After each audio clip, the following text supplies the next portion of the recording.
بسم اللہ الرحمن الرحیم۔ اللہ تبارک و تعالیٰ کے پاکیزہ نام سے آغاز کرتے ہیں جو بہت مہربان نہایت رحم والا ہے۔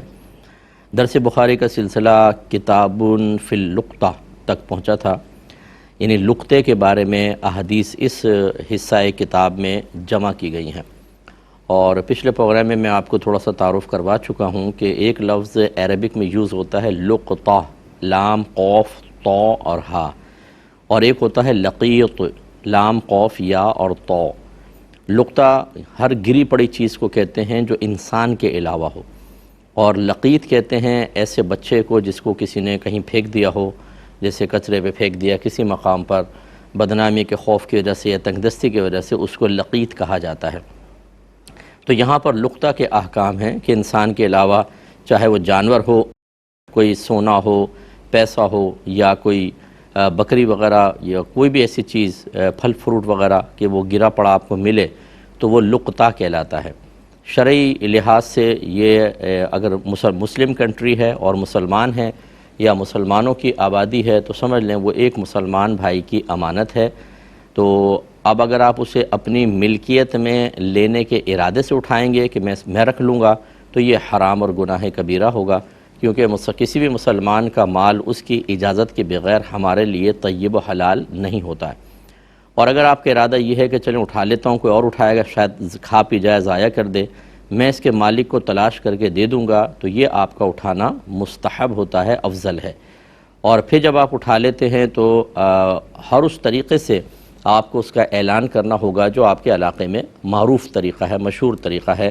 جیسے بعض اوقات قیمتی چیز ہوتی ہے تو مساجد میں اعلان کر دیا، مارکیٹ میں ہے تو کوئی شیٹ وغیرہ لگا دی کہ بھئی کسی کو چیز ہو تو ہم سے آ کر لے جائیں، اور اگر جیسے ٹرین وغیرہ میں کوئی چیز ملی تو آپ نے اطراف میں جو مسافر ہیں ان سے کہہ دیا، مسجد میں کوئی چیز ملی تو مسجد میں امام صاحب اکثر اعلان کر دیتے ہیں کہ بھئی کسی کو کوئی چیز گمی ہے، وضو خانے سے ملی ہے، نشانی بتا کر لے جائے، تو یوں رکھ لیں اور پھر اعلان کریں، اور اس وقت تک اعلان کریں جب آپ کو یقین ہو جائے کہ اب اس مال کا مالک اس کی تلاش سے مایوس ہو چکا ہوگا۔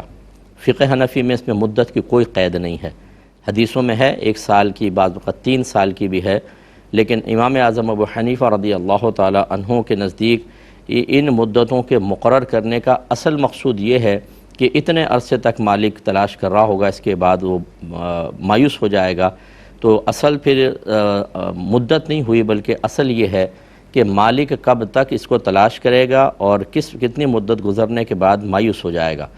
تو جب ہمارا غالب گمان ہو جائے کہ اب اس چیز کا مالک اس کے تلاش سے مایوس ہو چکا ہے تو پھر خود غریب ہے خود رکھ لیں، یا گھر میں کوئی غریب ہے تو اس کو دے دیں، اور پھر اگر ایسا نہیں ہے تو نامعلوم مالک کی طرف سے صدقہ کر دیں۔ چنانچہ اگر آپ نے کوئی چیز پڑی دیکھی ہے اور آپ نہیں چاہتے کہ میں اس کو اٹھاؤں کیونکہ بھاری ذمہ داری ہو جائے گی اعلانات وغیرہ کی، تو آپ چھوڑ بھی سکتے ہیں، اس میں آپ گناہ گار نہیں ہوں گے۔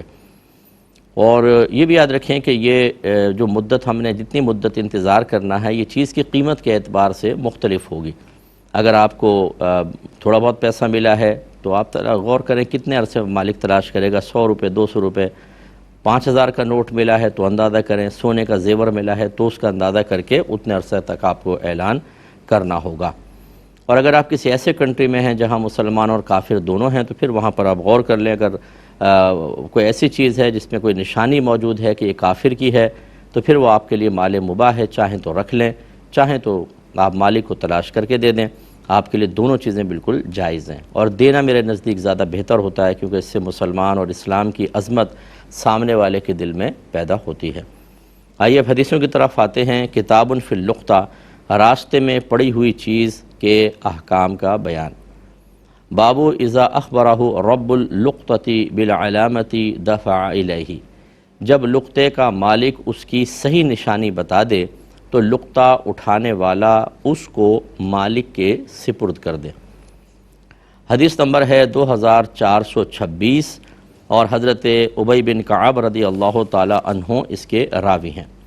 انہوں نے بتایا کہ انہوں نے وہ کہتے ہیں کہ میں نے 100 دینار کی ایک تھیلی اٹھائی، یعنی 100 سونے کی اشرفیاں تھیں اس میں، بس میں نبی کریم صلی اللہ علیہ وسلم کی خدمت میں حاضر ہوا، آپ نے ارشاد فرمایا کہ اس کا 1 سال تک اعلان کرو، اور اعلان کیسے ہوگا؟ لوگوں سے کہہ دیا، پھر کوئی اور مسافر آیا اس کو بتا دیا بھئی کسی قافلے والے کی گری ہو اور تمہیں پتہ چلے تو بتانا، اس طریقے سے 1 سال تک اعلان کرو۔ پس میں نے 1 سال تک اس کا اعلان کیا، پھر مجھے کوئی ایسا شخص نہ ملا جو اس کو پہچانتا ہو، تو میں پھر نبی کریم صلی اللہ علیہ وسلم کے پاس آیا۔ آپ نے فرمایا کہ اس کا مزید 1 سال تک اعلان کرو، تو میں نے اس کا پھر 1 سال تک اعلان کیا، پھر مجھے کوئی ایسا شخص نہیں ملا جو اس کو پہچانتا ہو، تو میں پھر آپ کے پاس آیا۔ آپ نے تیسری مرتبہ فرمایا کہ اس کی تھیلی کو اور اس کے دینار کی تعداد کو اور اس کو بند کرنے والی ڈوری کو ذہن نشین کر لو، یعنی اس کی لکھ لو، تعداد بھی لکھ لو اور نشانی اچھی طرح بنا لو، ذہن میں رکھو، پھر اگر اس کا مالک آئے تو اس کو دے دو، ورنہ تم خود اس سے نفع اٹھاؤ۔ چنانچہ میں نے اس سے نفع اٹھایا، یعنی خود آپ کو ضرورت تھی تو آپ نے اس سے نفع اٹھایا۔ تو اس میں دیکھیں نبی کریم صلی اللہ علیہ وسلم نے 2 سال تک انہیں ارشاد فرمایا کہ آپ مزید اس کا انتظار کر لیں، آ جائے ٹھیک، نہیں آئے تو پھر آپ نفع اٹھائیں۔ لیکن امام اعظم رضی اللہ تعالی عنہ کے نزدیک یہ مدت مختلف ہوگی مال کی تعداد کے اور اس کی قیمت کے اعتبار سے۔ اگلی حدیث کی طرف آتے ہیں۔ اگلی حدیث ہے 2427 نمبر، اور باب ہے اس کا باب ضالۃ الابل، گم شدہ اونٹ کا بیان یا باب۔ اس میں راوی ہیں حضرت زید بن خالد رضی اللہ تعالی عنہ، وہ بیان کرتے ہیں کہ نبی کریم صلی اللہ علیہ وسلم کے پاس ایک اعرابی نے راستے میں گری ہوئی چیز کے متعلق سوال کیا۔ اعرابی کہتے ہیں دیہات سے جو تعلق رکھنے والے تھے لوگ، ان کو اعرابی کہا جاتا تھا۔ تو آئے، انہوں نے ایک راستے کی چیز کا پوچھا۔ نبی کریم صلی اللہ علیہ وسلم نے فرمایا کہ تم اس کا 1 سال تک اعلان کرو، پھر اس کی تھیلی اور اس کی ڈوری کو ذہن نشین کر لو، پھر اگر کوئی تمہارے پاس آ کر اس لقطہ اور اس کے اوصاف کی خبر دے تو تم اس کو دے دو، اور اگر 1 سال اعلان کے بعد بھی تمہارے پاس کوئی شخص نہ آئے تو اس کو خرچ کرنے کے متعلق شرعی حکم معلوم کرو، یعنی پھر ہمارے پاس آ جاؤ اور ہم آپ کو بتائیں گے۔ اس اعرابی نے کہا یا رسول اللہ، پھر گم شدہ بکری کا کیا حکم ہے؟ یعنی تو عام پڑی ہوئی چیز ہے، اگر بکری کوئی کھلی ہوئی مل جائے ہمیں کسی جگہ پر۔ آپ نے فرمایا کہ تم اس کو لے جاؤ گے یا تمہارا بھائی لے جائے گا یا بھیڑیا لے جائے گا، یعنی یا تو تم لے جاؤ یا اس کا مالک لے جائے یا کوئی اور مرد شخص لے جائے یا بھیڑیا کھا جائے گا۔ گویا کہ اس میں بھی اشارہ دیا کہ تم لے جا سکتے ہو اور اسی طرح اس کو رکھ کر اعلان کرتے رہو۔ پھر ان اعرابی نے سوال کیا اور گمشدہ اونٹ؟ رحمت کونین صلی اللہ علیہ وسلم کا چہرہ مبارک متغیر ہو گیا۔ آپ نے ارشاد فرمایا کہ تمہیں اونٹ کے متعلق کیا تشویش ہے؟ اس کے ساتھ اس کے کھر ہیں جس سے وہ چلے گا، اور اس کے پانی کا مشکیزہ ہے، وہ پانی پر جائے گا اور درخت کے پتے کھائے گا۔ مراد یہ ہے کہ جو عام پڑی ہوئی چیزیں ہیں ان کا، اور چھوٹے جانور کے جو اپنی حفاظت کا اہتمام خود نہیں کر سکتے ہیں، زیادہ تیز دوڑ نہیں سکتے ہیں، جیسے بکریاں وغیرہ، ان کو اکثر وہ جنگلات رات ہوتی تو پھر وہ جنگل کے اندر بھیڑیے کھا جاتے، تو ان کے لیے تو رحمت کونین صلی اللہ علیہ وسلم نے الگ حکم رکھا۔ اور اونٹ عمومی طور پہ اپنی حفاظت خود کر سکتا ہے، وہ تیز دوڑ سکتا ہے، وہ خود جا کے پانی پی سکتا ہے، یعنی آسانی سے گم ہونے والی چیز نہیں ہے، آسانی سے کوئی اس کے اوپر قابو نہیں پائے گا، تو اس ارشاد فرمایا اس کو چھوڑ دو۔ لیکن اس میں بھی یہ ہے کہ اگر اونٹ کے گم جانے کا یا کسی فاسق و فاجر کے اس کو پکڑ کے لے جانے کا اندیشہ ہو تو پھر اس کو بھی رکھا جا سکتا ہے، اور وہی لقطے والے معاملات اس کے لیے بھی ہوں گے۔ اور اس میں جو ایک یہ ہے کہ جب انہوں نے اونٹ کے بارے میں سوال کیا تو سرکار صلی اللہ علیہ وسلم کا چہرہ انور متغیر ہو گیا۔ متغیر معنی تبدیل ہو گیا، چہرے پہ ناگواری کے آثار آئے، ناپسندیدگی کے آثار آئے، اور اس کی وجہ یہ تھی کہ رحمت کونین صلی اللہ علیہ وسلم چاہتے ہیں اور چاہتے تھے آپ کہ صحابہ کرام زیادہ ڈیپلی کویسچنز نہ کریں۔ جب زیادہ گہرائی کے ساتھ کویسچن نہیں کریں گے تو اس میں کافی رعایت مل جائے گی ان کو، کہ وہ ایک چیز کے بارے میں خود اجتہاد کریں گے، غور و تفکر کریں گے کہ اس کا پورا حل تو ہمیں نہیں ملا، آخر تک اس کے بارے میں ہر صورت کے بارے میں حکم نہیں آیا، چلو ہم خود غور کرتے ہیں، اور جب وہ خود غور کر کے کوئی نتیجہ نکالیں گے تو ان کی کوئی گرفت نہیں ہوگی، اور اس میں آسانی بھی ہوگی کہ ایک شخص فرض کر لیں کسی چیز کے بارے میں آپس میں کوئی بحث ہوئی، ایک کوئی فیصلہ کرے گا، ایک کوئی فیصلہ کرے گا، دونوں کے لیے آسانی ہوگی کہ میں یہ فیصلہ کرنا چاہتا ہوں، کہے گا میں یہ کروں گا، جو ان کے ماننے والے ہیں وہ ان کے لیے کہیں گے میں نے یہ فیصلہ کیا، وہ اس پہ عمل کر لیں گے، وہ اس پہ، کیونکہ علماء کا علمی اختلاف امت کے لیے ہمیشہ رحمت ہوتا ہے۔ اب جب آپ یعنی نبی کریم صلی اللہ علیہ وسلم یہ چاہتے تھے کہ آپ سے زیادہ کویسچن نہ کریں، کیونکہ جب کویسچن کریں گے تو رحمت کونین صلی اللہ علیہ وسلم جو چھوٹ والی صورتیں تھیں، لازم بات ہے کہ ان پر بھی کلام کریں گے کہ اچھا یہ چھوڑ دو، یہ کر لو، یہ چھوڑ دو، یہ کر لو. اس سے عرصہ حیات تنگ ہوگا اور پھر صحابہ کرام کو ایک ہی چیز پر عمل پیرا ہونے کے لیے گویا کہ مقید کر دیا جائے گا، اور اس میں پھر ان کے لیے سختی تھی، تنگی تھی، آسانی نہیں تھی. اس لیے ہمیشہ یاد رکھیں کہ جب آپ علماء سے معلوم کریں، عالم ایک جواب دے دے، بعض اوقات جو کہ میں بھی ایک مفتی کی حیثیت سے کام کر رہا ہوں، تو ایک چیز میں تھوڑی سی رعایت ہوتی ہے کہ یہ بھی کر سکتے ہیں آپ، یہ بھی کر سکتے ہیں. ہم اس کا ایسا جواب دیتے ہیں کہ وہ کوئی بھی ان میں سے صورت اختیار کر لے اس کے لیے آسانی ہوگی. لیکن لوگ نہیں باز آتے، وہ کہتے ہیں، وہ کوریت کے کویسچن کر کے یہ ثابت کرنے کی کوشش کرتے ہیں کہ جی آپ نے تو سطحی سا جواب دے دیا، ہماری سوچ آپ سے بھی گہری ہے، اور دیکھیں ہم نے کتنا سوچ کر ایک اور صورت نکال لی.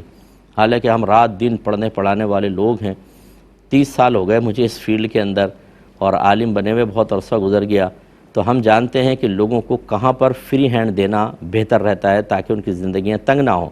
لیکن وہ خود کویسچن کرتے ہیں کہ نہیں اس کا یہ بتائیے، یہ ہو تو کیا ہوگا. پھر ہم کہتے ہیں چلو یہ اس کا یہ حل ہے صاحب. اب وہ مقید ہو جاتے ہیں. اچھا جب پھنس جاتے ہیں پھر کہتے ہیں اس کا کوئی اور صورت نہیں ہے اس کی. پہلے آپ کو اس لیے ایک مبہم سا جواب دیا تھا، زیادہ ڈیپلی، زیادہ گہرائی، زیادہ تنگی والا جواب اس لیے نہیں دیا تھا کہ آپ کے لیے آسانی کے پہلو نکلیں. لیکن آپ نے خود کویسچن کر کر کے اپنے لیے راستے بند کر دیے، اور اب آپ کو عمل کرنا پڑے گا. یہ ہر ایک کو ہر بات سمجھ میں نہیں آئے گی. یہ اگر میں اور آپ یا تو سیکھیں یا اور تفصیل سے بیان کرتا تو آپ کو مزید سمجھ میں آتی. لیکن خلاصہ کلام یہ ہے کہ جب آپ کسی مستند مفتی صاحب سے، مستند کی بات کر رہا ہوں، مسجد میں ہر داڑھی والا مستند نہیں ہوتا، ہر عالم فتویٰ دینے کی صلاحیت نہیں رکھتا ہے. جو اچھے مستند مفتی صاحب ہیں جو لگاتار فتویٰ نویسی کر رہے ہوں اور اپنے علم فتویٰ کے اندر یا اپنے افتاء کے اندر فتویٰ دینے میں بڑے معروف ہوں، جب وہ کوئی آپ کو کہے نا بھائی ایسا کر لو، زیادہ بحث مت کیجیے گا، بس پھر آپ کر لیں. پھر اس میں زیادہ تنگی کا راستہ نہ بنائیں. تنگی کا راستہ بنائیں گے تو آپ خود ہی پھنسیں گے. ان کا کیا ہے، وہ تو جواب دے دیں گے، لیکن پھر آپ اس کے خلاف نہیں جا سکتے. پھر آپ کو اسی ایک صورت کے اوپر عمل کرنا ہوگا.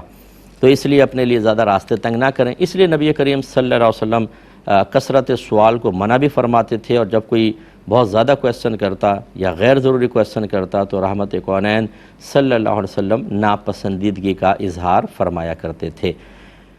اگلے باب کی طرف آتے ہیں. باب ضالۃ الغنم، گم شدہ بکری کا حکم. حدیث نمبر ہے 2428، اور اس کے راوی ہیں حضرت زید بن خالد رضی اللہ تعالی عنہ. وہ بیان کرتے ہیں کہ نبی کریم صلی اللہ علیہ وسلم سے لقطہ یعنی راستے میں گری ہوئی چیز کے متعلق سوال کیا گیا. ان کا زعم ہے کہ یعنی ان کا گمان یہ ہے کہ نبی کریم صلی اللہ علیہ وسلم نے یوں فرمایا تھا کہ اس کی تھیلی کو اور اس کی ڈوری کو ذہن نشین کر لو، پھر 1 سال تک اعلان کرو. زید نے کہا کہ اگر اس کا مالک نہ ملے تو لقطے والا اس کو خرچ کرے، اور وہ اس کے پاس ایک امانت ہے. اور یحییٰ ایک پیچھے راوی ہیں، وہ کہتے ہیں کہ یہ وہ جملہ ہے جس کے متعلق میں نہیں جانتا کہ یہ رسول اللہ صلی اللہ علیہ وسلم کا ارشاد ہے، یہ اس کو راوی نے اپنے پاس سے کہا ہے. یعنی یہ کہ اس کا مالک نہ ملے تو لقطے کو خرچ کر سکتے ہیں. ان سے پچھلے راوی کہتے ہیں مجھے نہیں پتہ کہ اگلے راوی کا قول ہے یا نبی کریم نے ارشاد فرمایا. پھر سائل نے کہا کہ گم شدہ بکری کے متعلق آپ کیا فرماتے ہیں؟ تو نبی کریم صلی اللہ علیہ وسلم نے ارشاد فرمایا تم اس کو پکڑ لو، پس وہ تمہاری ہوگی یا تمہارے بھائی کی یا بھیڑیے کی. جیسے بھی بات ہوئی کہ یا تو تمہاری ہوگی اگر مالک نہیں آیا، اور آ گیا مالک تو اپنے بھائی کو دے دینا، ورنہ اگر چھوڑ دو گے تو بھیڑیا کھا جائے گا. یزید نے کہا کہ اس کا بھی اعلان کیا جائے. پھر سائل نے پوچھا کہ گم شدہ اونٹ کے متعلق آپ کیا فرماتے ہیں؟ تو آپ نے فرمایا اس کو چھوڑ دو، اس کے ساتھ اس کے کھر ہیں اور اس کے پانی کا مشکیزہ ہے، اور وہ پانی پر جائے گا اور درختوں کے پتے کھاتا رہے گا حتیٰ کہ وہ اپنے مالک کو مل جائے گا.